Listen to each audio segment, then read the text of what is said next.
দেখছেন শিলিগুড়ি এক্সপ্রেস।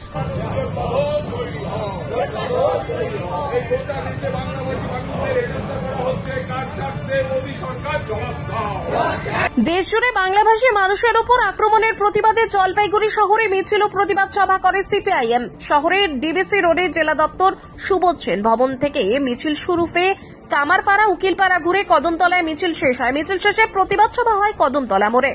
সভায় সভাপতিত্ব করেন শিক্ষক নেতা বিপ্লব ঝা। সভার শুরুতে ভারতীয় গণনাট্য সংঘের সদর শাখার শিল্পীরা প্রতিবাদী সঙ্গীত পরিবেশন করেন। সভায় বক্তব্য রাখেন সিপিআইএম সদর পূর্ব এরিয়া কমিটির সম্পাদক দেবরাজ বর্মন, সদর পশ্চিম এরিয়া কমিটির সম্পাদক সুভাষিস সরকার, পার্টির জেলা সম্পাদক মণ্ডলীর সদস্য কৌশিক ভট্টাচার্য, পার্টির রাজ্য নেতৃত্ব সলিল আচার্য সহ অন্যান্য নেতৃবৃন্দ।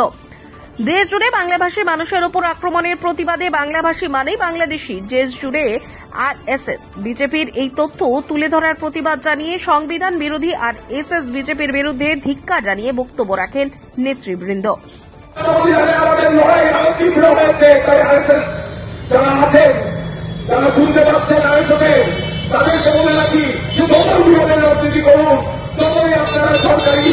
বিভিন্ন প্রশাসনকে কাজে লাগিয়ে মানুষের মধ্যে বিভেদের রাজনীতিকে ঢুকিয়ে দিন সিপিআইএম এর এই সাম্প্রদায়িকতার সাম্প্রদায়িক সম্প্রীতির পক্ষে সিপিআইএম এর আন্দোলনকে আপনারা ঠেকাতে পারবেন না।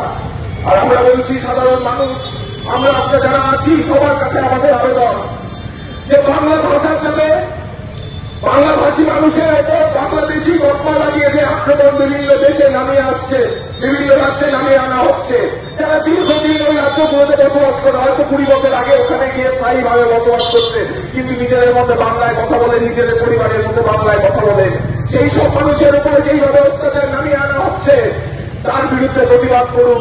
প্রতিবাদ করুন মানুষের ওপর মানুষের অত্যাচারের বিরুদ্ধে।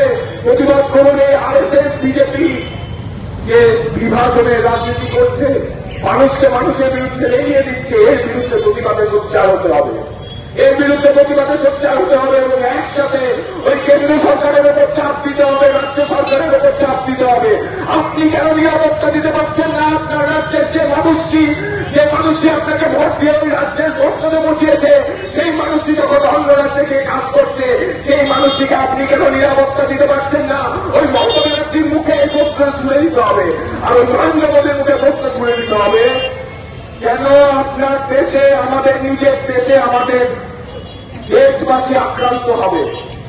আমার দেশবাসী ভারতবাসী হিসাবে আমার অধিকার আছে, নাগরিক অধিকার। আমি যে কোনো রাজ্যে যে কোনো জায়গায় আমি যেতে পারবো, সেই অধিকারের উপর, নাগরিক অধিকারের উপর আঘাত। এবং এটা আরএসএস বিজেপির একটা চক্রান্ত, এটা বিক্ষিপ্ত কোনো ঘটনা নয়, এটা একটা বড় চক্রান্তের অংশ। যেই চক্রান্ত বললাম, মানুষকে তার মূল যে বিষয়, মূল যে দাবি, সাধারণ মানুষ যাতে সেই দাবি নিয়ে রুটি কর্মসংস্থান, ওষুধের দাম, জিনিসের দাম, তেলের দাম, ওই রেলের ভাড়ার দাম কেন বাড়ছে, এই প্রশ্ন যাতে একসাথে না করতে পারে। কেন ওই 150 বছরের জমি কোন বিষয়কে, এটা মূলত বাংলাভাষী মানুষের উপর অনুপ্রবেশকারী তকমা লাগিয়ে দিয়ে, বাংলাদেশি তকমা লাগিয়ে দিয়ে যেভাবে আরএসএস বিজেপির চক্রান্তে একটা আক্রমণ নামিয়ে নেওয়া হচ্ছে বাংলাভাষী মানুষের উপর, তার বিরুদ্ধে আমাদের এই পথসভা। এবং বিশেষ করে আমরা প্রশ্ন করছি রাজ্য সরকার এবং কেন্দ্র সরকারকে যে এই রাজ্য থেকে যে মানুষ অন্য রাজ্যে গিয়ে বসবাস করছে কাজের দায়, এবং এই রাজ্যে কাজ নেই বলে যে মানুষটা অন্য রাজ্যে গিয়ে কাজ করছে, এই রাজ্যের মুখ্যমন্ত্রী, রাজ্যের সরকারের কি দায়িত্ব না অন্য রাজ্যে গিয়ে সেই মানুষটা সুরক্ষিত আছে কিনা, সেই দায়িত্বটা নিশ্চয়ই এই রাজ্যের সরকারের, সেই দায়িত্ব এই সরকার পালন করেনি, দীর্ঘদিন হয়ে গেছে।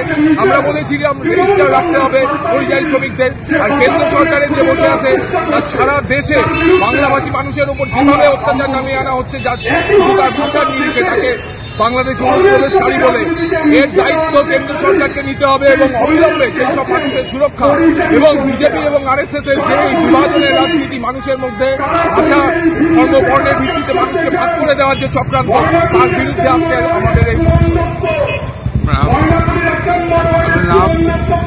আমার নাম দেবরাজ বর্মন।